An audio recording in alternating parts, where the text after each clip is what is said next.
माँ मच्छर के नाम पे भिक्षम दे दे अम्मा, मच्छर के नाम पे भिक्षम दे दे. ధన్యవాద్ అమ్మా. దోమల పేరు మీద భిక్షం వేయండి అన్న. ఏడ వర్తాడ దోమలు అయిపోయినాయి, ఎవ్వరు పట్టించుకుంటలేరు. అందుకని మచ్చర్ కే నామ్ పే భిక్షం దేదే భయ్యా, మచ్చర్ కే నామ్ పే భిక్షం అన్న, మచ్చర్ కే నామ్ పే భిక్షం దేదే అన్న. దోమలు ఎక్కువైపోయినాయి. చలో అన్న పోయి మచ్చర్దాన్ కొనుక్కొని పోదాం ఇక. నమస్తే. మచ్చర్దాన్ ఉందా అన్న? ఒక 2 ఇవ్వండి అన్న. 5 కొందాం అనుకున్నాము, అన్ని పైసలు రాలే మాకు. ఒక 2 ఇవ్వండి అన్న. 2 చాలు.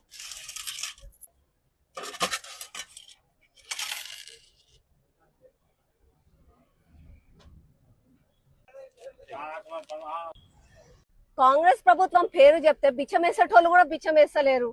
నేను ఏమో అనుకున్నా గానీ రేవంత్ రెడ్డి నిజమే చెప్పిండు, అప్పులు ఇవ్వమంటే కూడా ఇస్తలేరు అని చెప్పి. మచ్చర్దాన్ని కొందాం అనుకుంటే కనీసం అవి కూడా ఇస్తలేరు.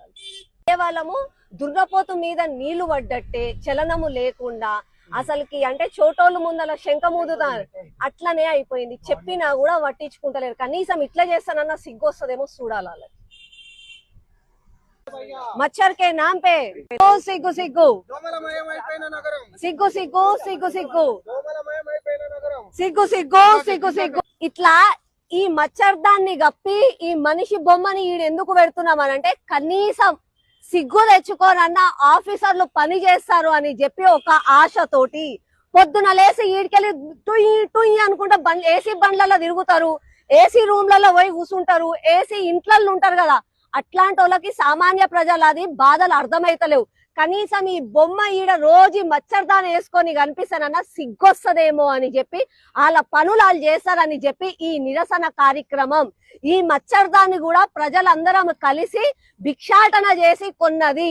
దయచేసి ఇప్పటికన్నా ఆఫీసర్లు మేలుకొని ప్రజల ప్రాణాలు కాపాడండి. ప్రజలకు నరకం, ప్రజలకు నరకం.